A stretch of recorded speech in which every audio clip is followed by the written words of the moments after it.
we go. Let's do it. Ready to go. Ready?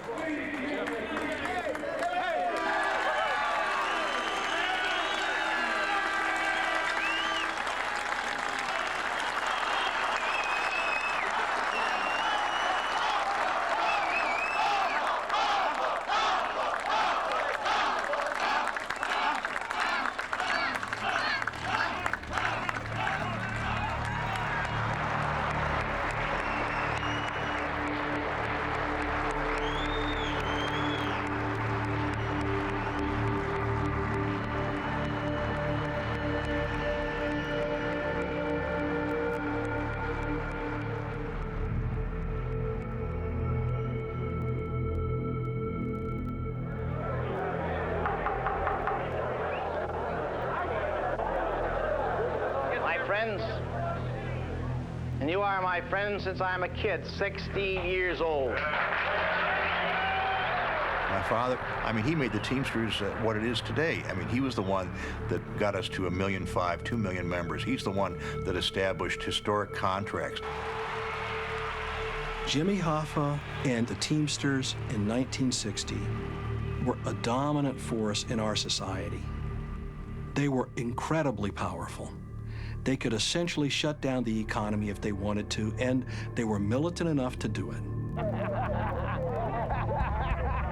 In the 50s and 60s, Hoffa built the union with the help of mob muscle. Then he was sent to jail, and really after he left, the union started to decline slowly and almost inexorably.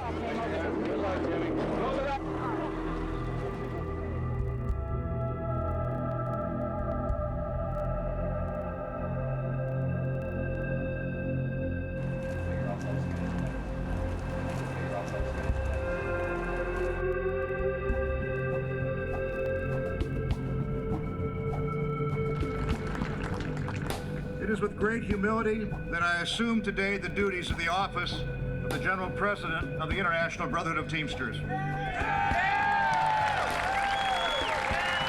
fellow Teamsters, with you behind me, we will attain all of our goals.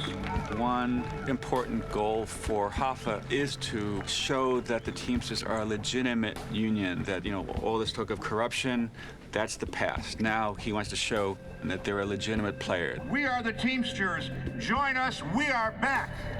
We are back. We are back. We are back. We are back.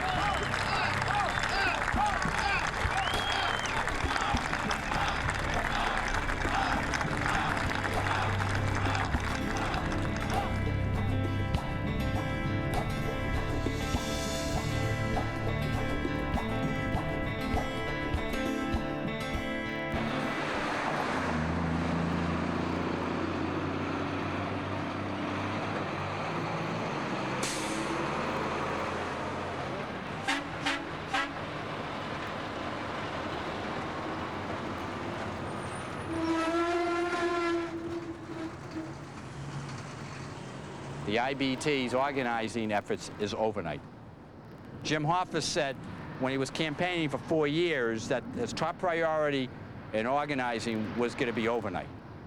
Overnite has to understand we're not going away, and the only way to bring this to a peaceful closure is to bargain a decent contract that's acceptable to the majority of the workers.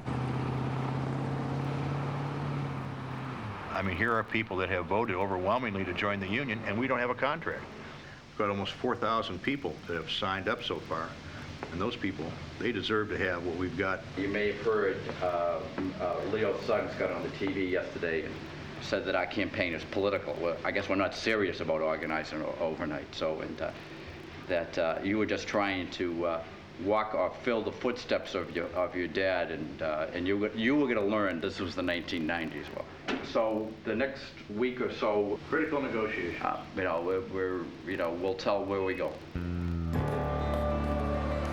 Teamsters are threatening a strike against the national trucking company based here in Richmond.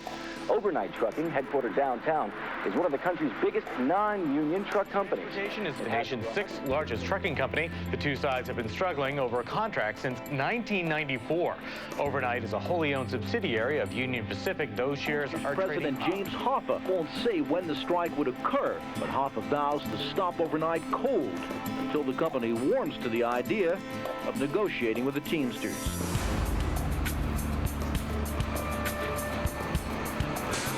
Tom, how are you? How you doing? Both of these gentlemen are local city drivers. Okay.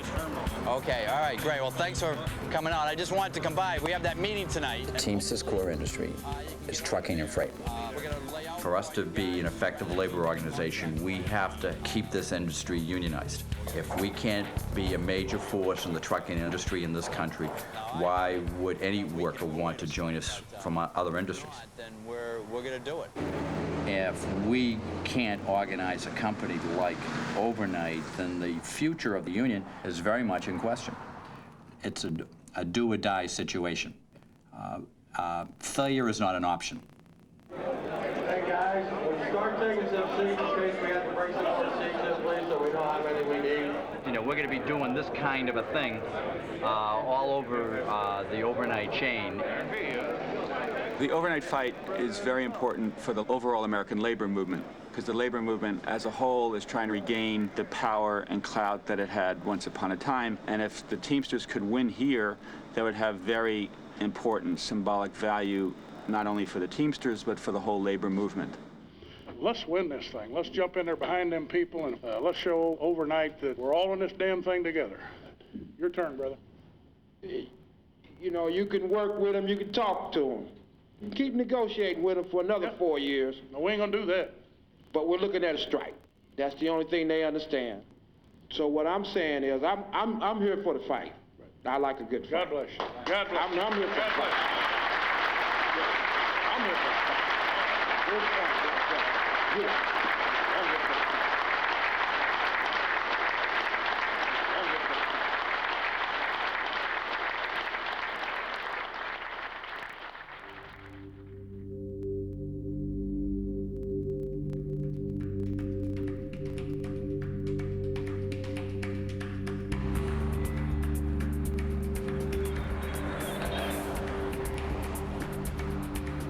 Right here, probably. Probably right here. You gonna be able to, you getting off right now? You know, we got that meeting tomorrow night at 7 o'clock. Oh, I'll be up there tomorrow. Phil Young, freight director, he's gonna be there. The questions you keep asking us, that's the man you wanna ask the questions, get the answer from. 7 o'clock, I'll be there. Okay? All right. Take care, brother. I got involved in helping the organizers here in my local as a steward on this Overnite campaign 5 years ago. The result of that is eventually I got a job as an organizer here in this local. I can make more money back at Yellow Freight. I could go right now, go back to Yellow Freight and get $15,000 more a year than what I'm making now. But it's not about money. It's about the movement. Hey, Phil. Y'all union people know, leave us alone. Hey, leave y'all alone. What's up, Hey, look. You got more hair than I do now. Hey, I told him the other day in that bid meeting, I had so little seniority, I was gonna grow mine back. I will tell y'all, if somebody don't get busy and think about this thing, we're through. As a regular overnight driver, our jobs are gone. They're contracting them all out. You know, now's the time.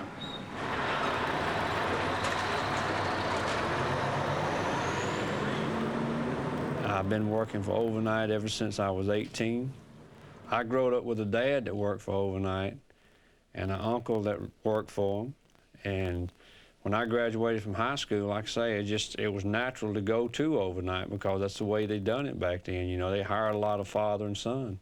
The old Union Pacific bought us about 8 or 9 years back. And then about 5 years ago, while they were bragging about us making $60-something million profit, they took people on our dock that had been there 15 years and cut them back to part-time. They went from 14 an hour back to 10 and lost all their benefits. And they told the 20-year people they were next. And at that time, you know, I went to the terminal manager to try to talk to him about it because I had a lot of good friends.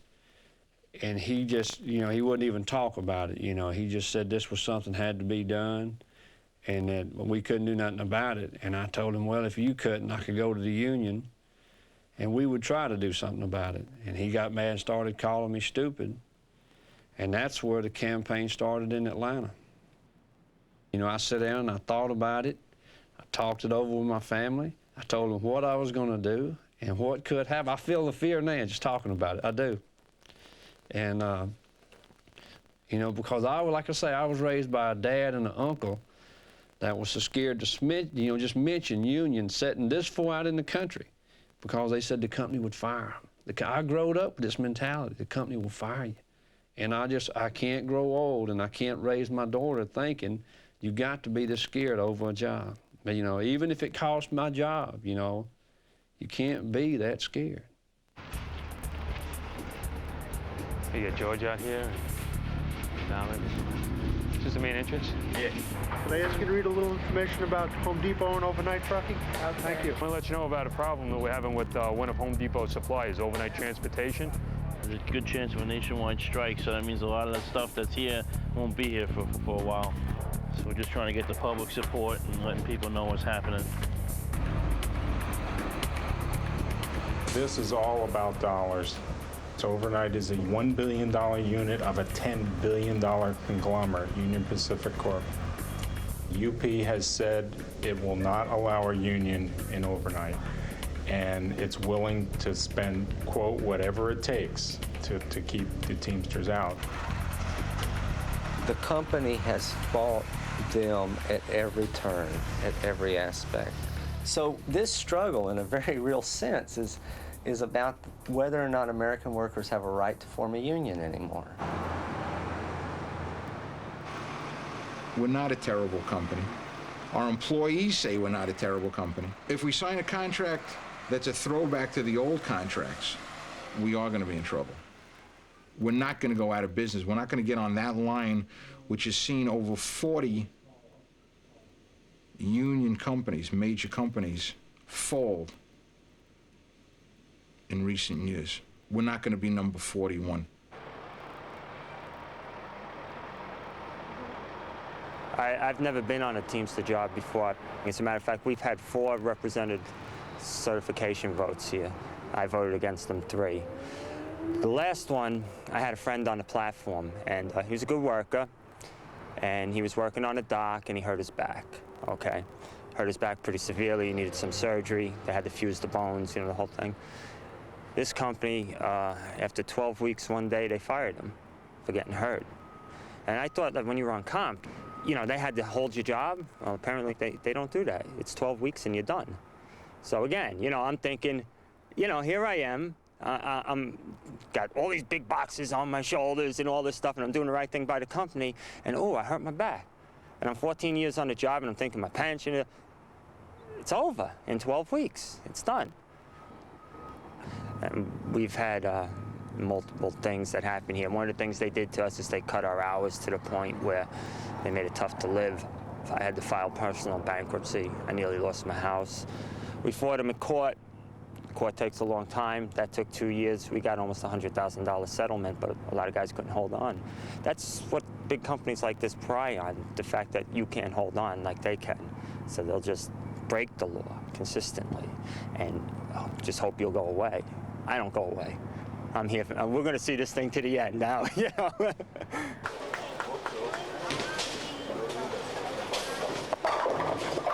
It's all the same Bowling Green. Grab one each. What do you do after you negotiate 4 years overnight? You have to try to make something happen. We need for you to show the company that you're unified. Don't have to get smart with them. We don't want you to do that. Just say, hey, what's wrong with us wanting union representation? We got a right to that under federal law. All we want is what we're entitled to under law. We got a right to it, and we want a contract.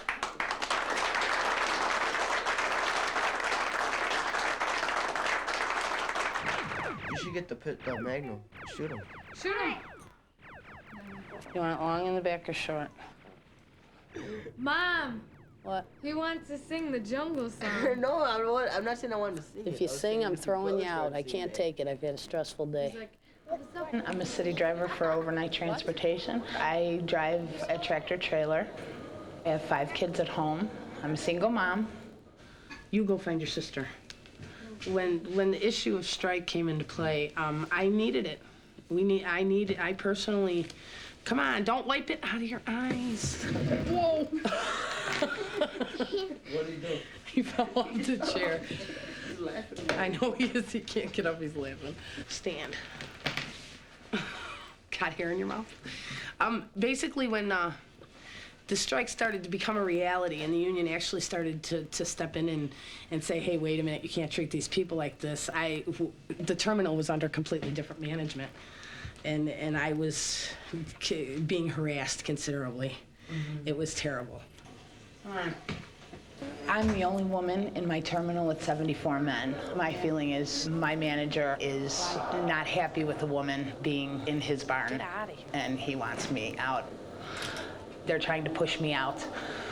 Unfortunately, they don't realize what a big mouth I have, and I'm not going to just sit back anymore.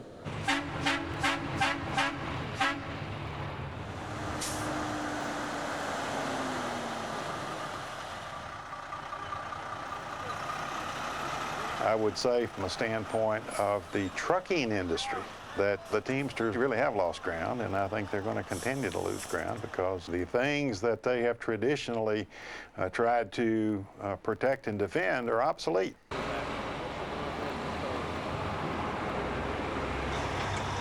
If it wasn't for organized labor, we would be making 50 cents to $1 over minimum wage.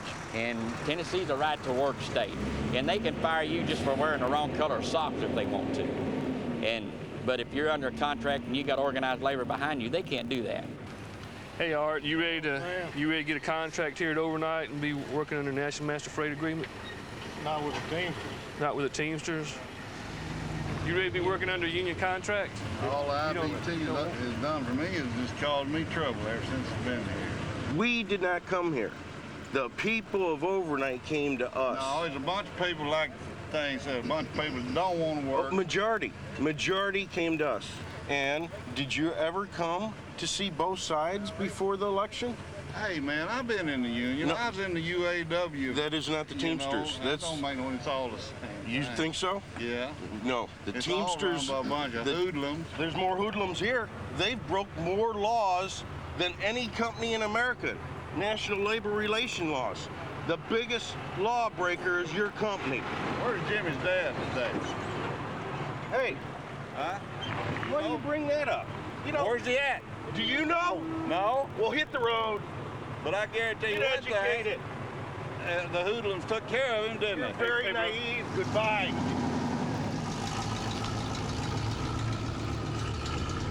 The Teamsters have this very bad reputation, and it scares a lot of people. They have this image that the union is controlled by the mob and does not exist for the benefit of the workers.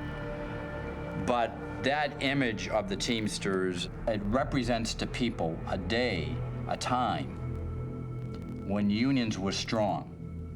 Yes, they will tell you that Hoffa, he's a friend of the underworld, he's a friend of this and that, but let me ask you a question. Did you ever read one single article where they ever said that Hoffa didn't deliver the goods? The answer is no. He was an immensely strong and brave person. I mean, I never saw him afraid of anything. He was under immense pressure, under federal investigation, to be called in front of a committee and to run the Teamsters Union all at the same time. And the union was taking off during that period of time, and it was because of his leadership. People are still around that knew him, and they say, what a man. And they always say that I hope that you're as good as your father. They always say that to me.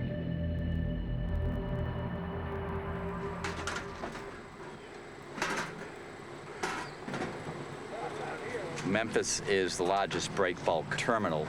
It is also the location where Overnite has been the most oppressive as far as getting rid of union activists. You know, the Overnite campaign is the poster child of the right to organize, why we can't organize. Everything that an employer can do to beat down the workers, this company has done it. The fact that the Teamsters are having a hard time with Overnite is not a surprise. An employer who wants to keep unions out can use the law to keep unions out. Overnite is doing that. For example, what the Teamsters have had to do is organize overnight one terminal at a time, instead of just having a one vote nationwide for all overnight employees. By organizing one at a time, what you end up with a situation is that they win a few, but since the majority of the facilities are still non-union, overnight is in a much better position to withstand a strike. Well, now, y'all have to come in your way. Y'all go out the door, we'll ask people to get signs. See ya. Great to see you. Great to be in Memphis. How you doing? The overnight employees that have voted for the Teamsters are relying on us to get the job done, and that's what we're here to do. And that's why I want to rally them. That's why I want to be here today. Teamsters! What do we want? Contract! They've been obstructed by overnight committing all kinds of unfair labor practices, and what we've got to do is to make sure that we get a contract.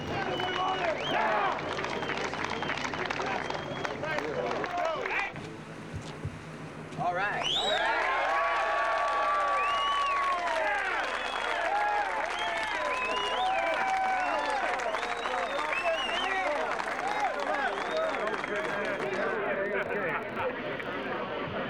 You wear this to work tomorrow. Hoffa's name is magic. It's the magical name in American labor. We're going to do it now. You know, as I always say, it's our turn. That's right. Do the head there. But he has really stepped out on this one. His prestige is on the line, his word is on the line, and there's a lot of people within the union who really aren't Hoffa fans. The Teamsters are divided right now. And if he fails, the anti-Hoffa faction is certainly going to let him know about it. We appreciate it. Jimmy Hoffa wants to be reelected. He would like to be the president of the Teamsters for many years. He has to show them something. What is he going to try and show? I brought Overnite down. Okay. Presidents, including my father, tried to organize this company. They couldn't do it, but I'm the man. And this is why this is important. Now, he picked this fight, but he picked the wrong fight.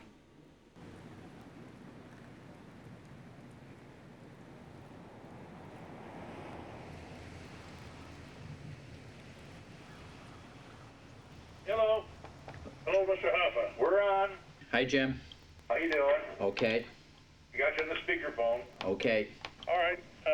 You want me to kick it off, John? Yeah, why don't you go ahead, Phil?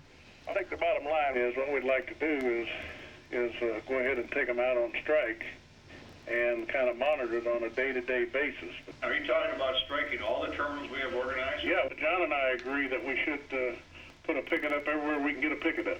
And it was as part of our exit strategy.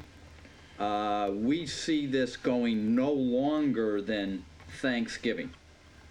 My own view, Jim, is I don't think Overnite can take 3 weeks of it, because I think we can take them down in 3 weeks. The first week is sort of a standoff. The second week, they see all their customers abandoning them. This is, if my scenario works the way I think it will. The third week, they have to end this just to preserve their company. Yeah, but you know, there's a mindset here that is, I would rather die in the trenches than surrender. Yep. It tells me that they have a doomsday mentality. I mean, my overview of this is one more hit, one more punch to the solar plexus isn't going to change their mind. They're committed to no contract. Yeah, I just don't see 3-week deal is going to bring them to their knees. Well, the company, Overnite, is out there telling its customers that the Teamsters are just bluffing again. Like today, some Overnite workers called in and said the customers are now saying we don't have the guts to go. You can't be stampeded by that, because if we do this and guys lose their jobs, they're all going to be writing me about how I betrayed them. Yeah, I understand that. That's why when... The biggest thing, John, is that we have a political schedule here. We got to run in 2001. Mm-hmm. We have not made a mistake. Right. This could be a major mistake. Right. But what I'm concerned about from the organizing point of view of this is to do nothing is an absolute guaranteed defeat.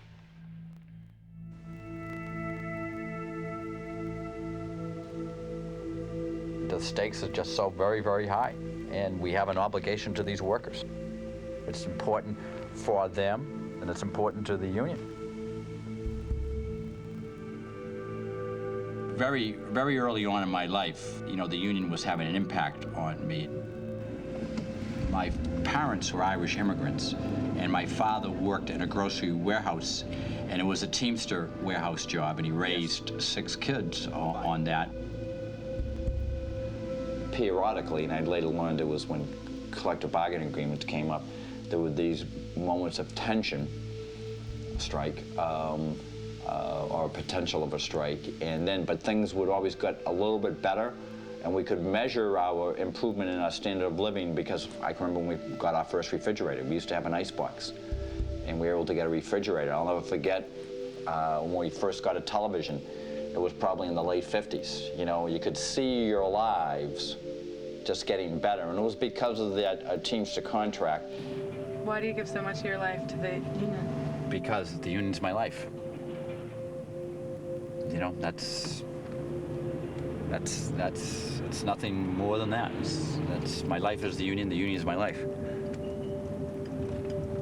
I don't have a family. I was divorced many years ago. So, I mean, as each year went by, I just filled more and more of my time with the union. You know, I guess, I don't know. Some people think it's an occupation. For me, it's a vocation, you know.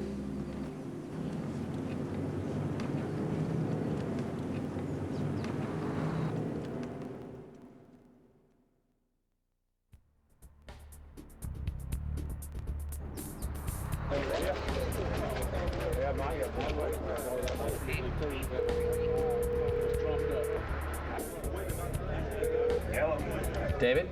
Yeah. John Murphy. Hi, John. Hi. Jim gave us the green light this afternoon to strike overnight across the country. All right. Teamsters! Justice! Teamsters! Justice! Teamsters! Justice! Teamsters! Back it up! Back it up! Back it up! Back it up! Back it up!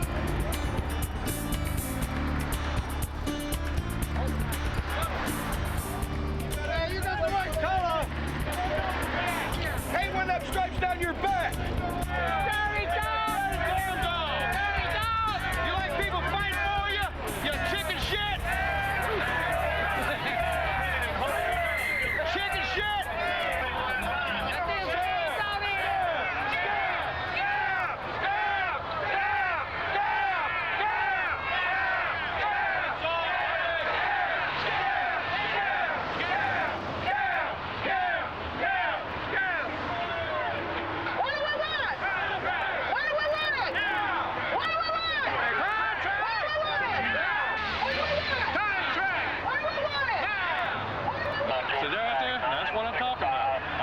Everybody up down there. No, sir. I will lock everybody up down there who is standing still in the middle of the entrance. You can. Come on! They have a First Amendment right to pick. Yes, sir. They certainly do. Well, you can't lecture me.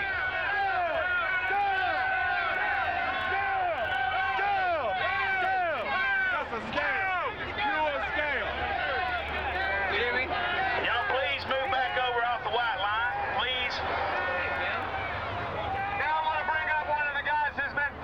From the beginning, one of the leaders. Please welcome Brother Joe Reeves, y'all.